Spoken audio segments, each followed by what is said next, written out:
नमस्कार, मैं विवेक eternal education पे आप सबका स्वागत करता हूँ। हम कंप्यूटर की एक सीरीज पहले से ही शुरू किए हुए हैं जिसमें हमने 25 क्वेश्चन का एक सेट देखा था, फिर 25 क्वेश्चन का एक सेट देखा था, फिर 25 क्वेश्चन का एक सेट देखा था। ऐसे करके हम 3 सेट कंप्लीट कर चुके हैं। आज चौथा सेट है। अब इसमें 75 से लेके 100 तक के क्वेश्चन 100 तक क्वेश्चन होंगे, मतलब 25 क्वेश्चन का ये सेट है। क्वेश्चंस के थ्रू आपको हम कंप्यूटर सिखाने की इस सीरीज में उसकी अगला वीडियो है, और आप लोगों ने जो रिस्पांस अभी तक दिखाया है उसको देख के फिर से ऊर्जा से भरपूर हो गया हूँ। तो इससे लग रहा है कि अब ये सीरीज कंटिन्यू चलती रहेगी और सारी चीज़ें आपको पढ़ाई जाएंगी, कोई भी चीज़ बाकी नहीं रहेगी। तो चलिए इसको शुरू करते हैं, हमारे साथ बस बने रहिए इसी तरीके से। तो आज का पहला क्वेश्चन है, डेटा संचार नेटवर्क का प्रदर्शन निर्भर करता है। तो डेटा डिपेंड करता है कम्युनिकेशन नेटवर्क का, डेटा डिपेंड करता है परफॉर्मेंस किस पे डिपेंड करता है? तो नंबर ऑफ़ यूजर्स, हाँ इस पे डिपेंड करता है। The hardware and software, hardware और सॉफ्टवेयर के बिना तो कोई काम नहीं होता। द ट्रांजैक्शन, हाँ ट्रांजैक्शंस, क्योंकि कितने मतलब कितने लेन देन इधर से उधर हो रहे हैं तो इन पे भी मैटर करता है। तो क्या हो गया, सभी हो गया, सभी पे निर्भर करता है। अच्छा, ये डाटा कम्युनिकेशन नेटवर्क होता क्या है? तो ये क्या है कि एक वैरायटी प्रदान करता है wired and non wireless connections को एक कंप्यूटर से दूसरे कंप्यूटर में डाटा डिजिटली ट्रांसफ़र करने के लिए। तो अगले क्वेश्चन पे आते हैं। OSI परत का पता लगाएं जो टोकन का प्रबंधन करती है। देखिए, जो टोकन मैनेजमेंट जो लेयर करती है उसके बारे में आपको बताना है। OSI के बारे में हमने आपको पहले की वीडियो में बताया हुआ था। इसमें 7 लेयर्स होती हैं। तो पहली कौन सी होती है? फिजिकल लेयर होती है, दूसरी डेटा लिंक होती है, तीसरी नेटवर्क होती है, चौथी ट्रांसपोर्ट लेयर होती है, पांचवी सेशन लेयर होती है, फिर प्रेजेंटेशन आता है, फिर एप्लीकेशन, लास्ट में एंड यूजर एप्लीकेशन आता है। तो इसमें से जो आपकी सेशन लेयर है, ये सी वाला ऑप्शन, सेशन लेयर जो है ये टोकन मैनेजमेंट का काम करती है। ये और चीज़ों के लिए भी रिस्पॉन्सिबल होती है, जैसे इस्टेब्लिश करना नेटवर्क, मेंटेन, सिंक्रोनाइज करना, टर्मिनेट करना। तो इन सब के लिए भी ये लेयर ही महत्वपूर्ण होती है। तो अब आते हैं अगले क्वेश्चन पे। TCP/IP मॉडल में वर्चुअल टर्मिनल प्रदान करने वाले प्रोटोकॉल का नाम क्या है? जो वर्चुअल टर्मिनल, वर्चुअल का मतलब आप समझते हैं कि जो आभासी होते हैं, जो मतलब इंटरनेट के थ्रू ही ये हो जाते हैं। तो वर्चुअल टर्मिनल प्रदान कौन करता है? ये टेली टाइप नेटवर्क, इसको क्या कहते हैं? Teletype network. Telnet 2 भाग में है, टेल और आपका नेट है। तो टेल और नेट, टेली टाइप नेटवर्क। तो इसके बारे में जानते रहिए। ये क्या है कि लाइन या इंटरनेट पे क्लाइंट सर्वर का प्रोटोकॉल है जो एक्सेस प्रोवाइड करता है, किसके लिए? वर्चुअल टर्मिनल के लिए प्रोवाइड करता है। तो हम अगले क्वेश्चन पे आते हैं। OSI मॉडल की पहली परत है। OSI मॉडल के बारे में हमने चर्चा किया था। पहली परत फिजिकल लेयर, दूसरा डाटा लिंक, तीसरा नेटवर्क, चौथा आपका हो गया ट्रांसपोर्ट, पांचवा सेशन, छठवां आपका प्रेजेंटेशन, उसके बाद एप्लीकेशन होता है। और इसमें हमेशा ये ध्यान रखिएगा कि नीचे से मार्किंग होती है। तो ये चौथा, ये पांचवा, ये छठवां, ये सातवां। अब इसके बारे में एक डिटेल वीडियो बनेगी जिसमें OSI मॉडल में किस पे कौन सा प्रोटोकॉल यूज होता है, किस काम के लिए कौन सा लेयर यूज होता है, कहाँ पे फिजिकल होता है, कहाँ पे डाटा को कनेक्शन देने वाली लेयर होती है। तो इन सब के बारे में आपको जानकारी मिलेगी। तो आते हैं अगले क्वेश्चन पे। उस नेटवर्क टोपोलॉजी का नाम बताइए जिसमें प्रत्येक संभावित नोड के बीच द्विदिशात्मक लिंक होते हैं। इसमें पूछ रहा है कि दोनों साइडेड द्विदिशात्मक लिंक किस टोपोलॉजी में होते हैं। तो जैसा कि आपको मैं पढ़ा चुका हूँ टोपोलॉजी के बारे में। बस टोपोलॉजी होती है, रिंग होती है, फिर स्टार होती है, मेश होती है, हाइब्रिड होती है। सबको मिला के एक साथ जो बना दिया जाता है वो हाइब्रिड हो जाता है। तो इसमें जो आपका ये होता है मेश टोपोलॉजी, ये जो मेश टोपोलॉजी है इसमें क्या होता है, जैसे आपके सिस्टम्स हैं 3, 4 और 5, ये 5 सिस्टम एक अब इनमें एक दूसरे में ये एक दूसरे से कनेक्टेड होते हैं। ये इससे कनेक्टेड है, ये इससे कनेक्टेड है, ये इससे कनेक्टेड है, ये इससे कनेक्टेड है। तो सभी कंप्यूटर्स एक दूसरे से कनेक्टेड होते हैं, तो उसमें द्विदिशात्मक लिंक हो जाता है। इधर भी से भी कनेक्टेड है, ये दोनों कनेक्टेड हैं, तो इसको हमेशा याद रखिएगा। तो आगे वाले नेक्स्ट क्वेश्चन पे चलते हैं। डेटा संचारण की गति को मापने के लिए आमतौर पर उपयोग की जाने वाली इकाई क्या है? अब बहुत से लोगों ने इसके बारे में नहीं पढ़ा होगा, उनको पता नहीं होगा, क्योंकि एक बार्ड होता है, तो ये मीजरिंग यूनिट होता है, और ये एक से एक मतलब आपका ये नंबर ऑफ चेंजेस सिग्नल में एक सेकंड में सिग्नल में कितने नंबर ऑफ चेंजेस हैं उनको मेजर करता है। तो ये क्या है, एक मेजरिंग यूनिट ही है, लेकिन आप इसके बारे में अभी तक नहीं जानते होंगे, बहुत से लोग नहीं जानते होंगे, सिर्फ कुछ लोगों को इसके बारे में पता होगा। तो ये क्या है, बार्ड है, इसको याद रखिएगा, इसको भूल मत जाइएगा। अगले क्वेश्चन पे आते हैं।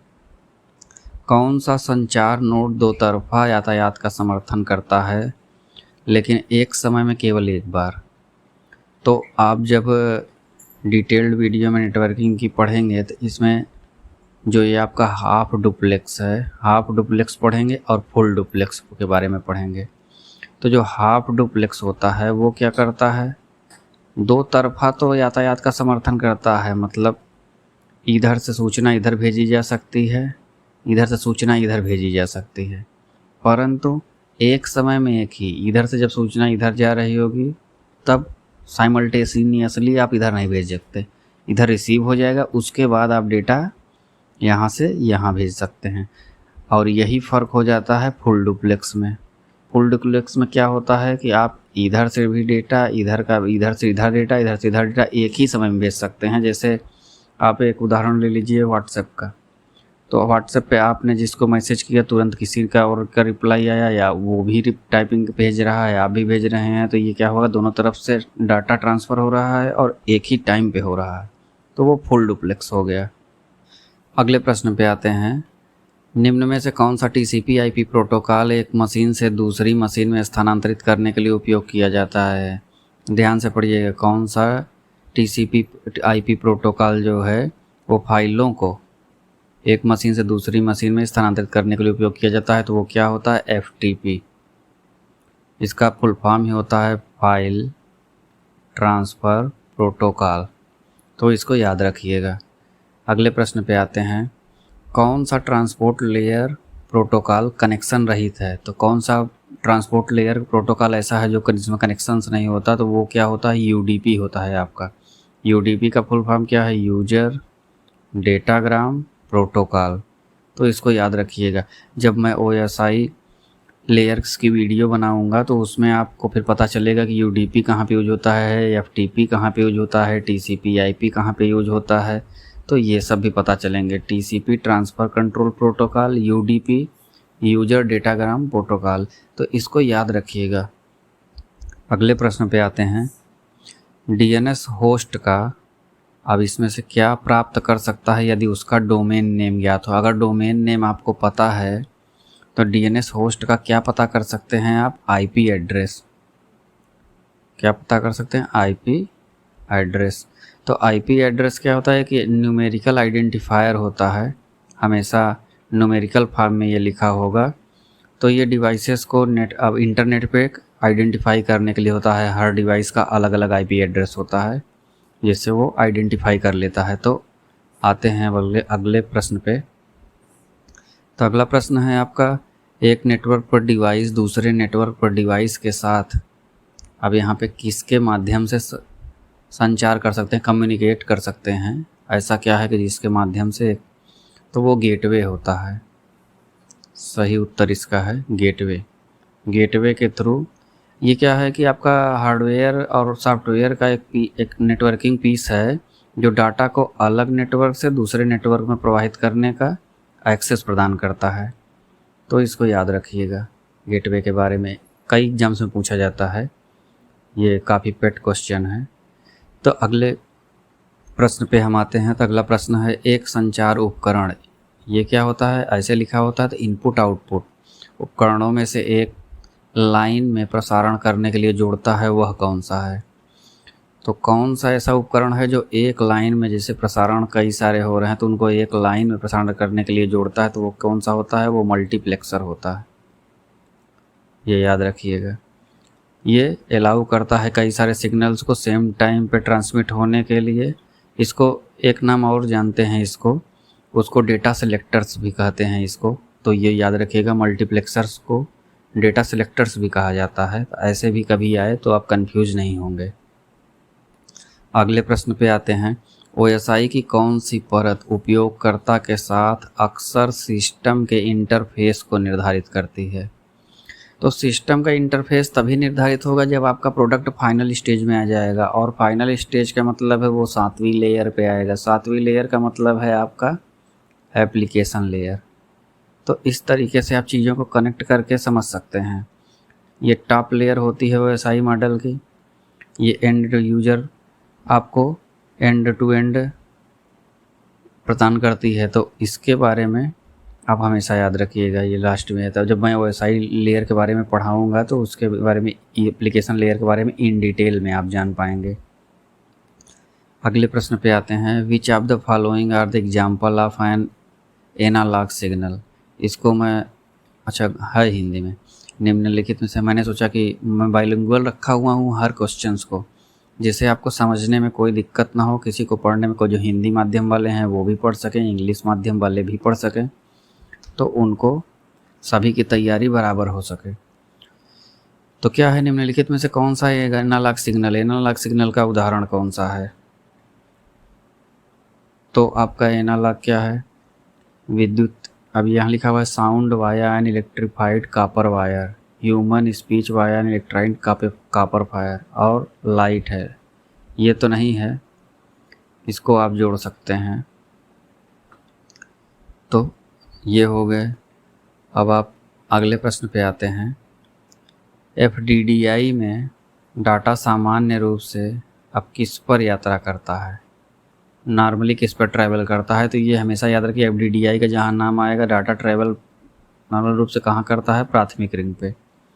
तो उसको प्राइमरी रिंग कहते हैं। तो वे प्राइमरी रिंग पे ही ट्रांसफ़र करता है, और ये लाइन या मैन में नेटवर्क के बैकबोन की तरह काम करता है। क्या? आपका FDDI। तो इसको भी याद रखिएगा।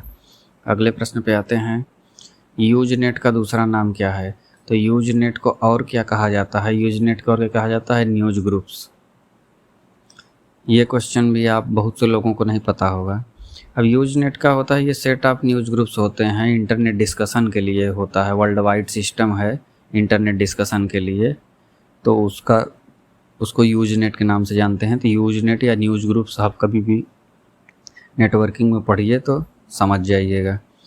अगले प्रश्न पे आते हैं। इसमें क्या है कि स्टेट वेदर कौन सा इसमें सही है, कौन सा गलत है? तो ये पहला है कि बस टोपोलॉजी में हैवी नेटवर्क ट्रैफिक जो होता है वो स्लो डाउन कर देता है बस की स्पीड को।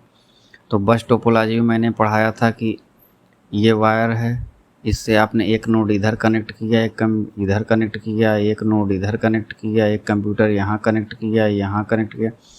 अब जो इसकी स्पीड है, जैसे ही आप इसमें कनेक्शंस बढ़ाते जाएंगे वो स्पीड स्लो होती चली जाएगी। जितना नंबर आप कनेक्शंस बढ़ाते जाएंगे, आप चाहे इधर से कनेक्शन बढ़ाइए चाहे इधर से, किसी भी नोड तरफ से, एंड से आप कम सिस्टम्स को बढ़ा सकते हैं। तो जब आप सिस्टम्स को बढ़ाएंगे तो उसमें आप हमेशा ये याद रखिएगा कि जितने नंबर आप कंप्यूटर्स या सिस्टम नोड्स आपके बढ़ते जाएंगे उतना ही स्पीड आपकी स्लो होती जाएगी बस टोपोलॉजी में। तो ये क्या है? ये तो सही है। और ये क्या है? It is multi point configuration. हाँ, ये भी सही है। तो क्या हो गया इसमें?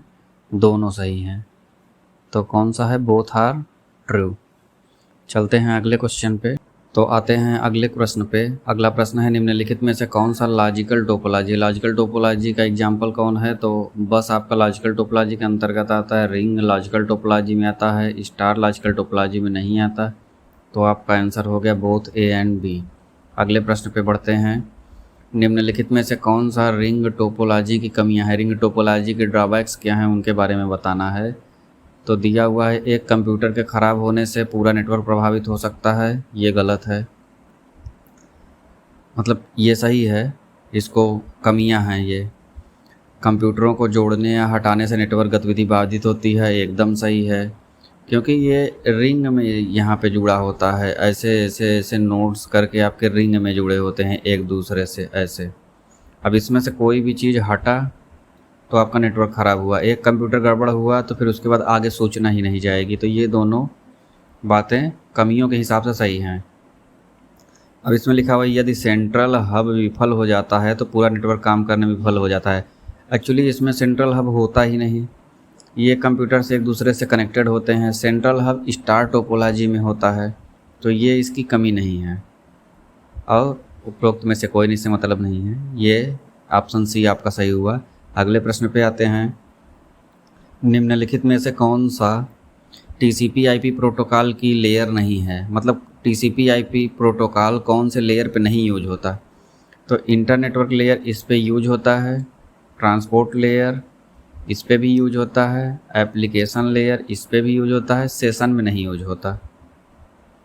और जैसा कि पिछले प्रश्न में हमने आपको बताया था कि सेशन लेयर क्या होता है, ये इस्टेब्लिशमेंट के लिए, मेंटेनेंस के लिए, सिंक्रोनाइजेशन के लिए, टर्मिनेशन के लिए, एंड यूजर एप्लीकेशन के बीच में ये स्थापित करने के लिए होता है। तो अगले प्रश्न पे आते हैं हम। Addresses are reserved for multicasting. Multicasting के लिए कौन सा क्लास आरक्षित है? तो ये आपका होता है क्लास डी। जो ये क्लास डी है, क्लास डी के अंतर्गत आते हैं। इसमें क्लास डी में क्या होता है कि ये आईपी की रेंज है, इसमें आईपी की रेंज 244.0.0.0 से लेकर 239.255.255.255 तक होता है। तो ये इसकी रेंज है। रेंज को भी अभी अगले वीडियो में, किसी वीडियो में मैं इसके बारे में डिटेल में बताऊंगा कि इसके सभी क्लासों के और उन सभी क्लासों की रेंज क्या है। तो इससे ये भी अब क्वेश्चंस में पूछा जाने लगा है, थोड़ा से डीप जाने लगे हैं, तो इसलिए इसकी जानकारी होनी आपको आवश्यक है। अगले प्रश्न पे आते हैं। डेटा शब्द किस शब्द का बहुवचन है? तो डेटा शब्द आपका बहुवचन है, एंटिटीज का नहीं है, वैल्यू का नहीं है, फैक्ट का नहीं है, डेटम का है। डेटम से ही डेटा शब्द बना हुआ है, तो उसी का बहुवचन है। अगले प्रश्न पे आते हैं। किसी कीबोर्ड की एंटर कुंजी का अन्य नाम क्या है? हम कीबोर्ड पे जो एंटर की होती है उसको अन्य किस नाम से जानते हैं? तो उसको रिटर्न की के नाम से जानते हैं। तो इसको याद रखिएगा। उसमें ऐसे करके ऑप्शन ऐसा ही सिंबल बना होता है, ये रिटर्न की, तो इसको याद रखिएगा। अगले प्रश्न पे आते हैं। प्राइमरी मेमोरी जो कि मेन मेमोरी भी कही जाती है, वो कंप्यूटर के मतलब किनको कंप्यूटर की मेन मेमोरी कहा जाता है? तो ये प्रश्न है, इसका हिंदी रूपांतरण मिस्टेक से नहीं हो पाया है। तो जो रैम है ये आपका मेन मेमोरी में आता है, रोम है ये मेन मेमोरी है, तो ये क्या है? मेन मेमोरी हैं आपके, बोथ रैम एंड रोम। तो ऑप्शन सी सही हो गया। अगले प्रश्न पे आते हैं। CPU and memory are located in which of the following. CPU और मेमोरी कहाँ पे स्थित होते हैं इसको बताना है। एक्सपेंशन बोर्ड में नहीं, एक्सपेंशन बोर्ड में हम और चीज़ें ऐड करते हैं, मदर बोर्ड में ही ऐड होता है। मदर बोर्ड में आपका प्रोसेसर ऐड होता है, वहीं पे रैम लगा होता है। जो मेमोरी है CPU भी इसी के बीचों बीच CPU लगा होता है।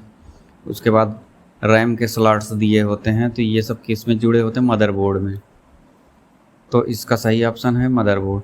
तो ये 25 प्रश्नों की श्रृंखला पूरी हो गई। अब मैं अन्य 25 प्रश्नों की श्रृंखला इसके आगे वाले वीडियो में लाऊंगा। ऐसे ही ये चलता रहेगा और कंप्यूटर्स के मैं एक कॉन्सेप्ट की भी वीडियो इसके साथ ही बनाऊंगा, जिससे आपका कॉन्सेप्ट भी क्लियर होता, जिसको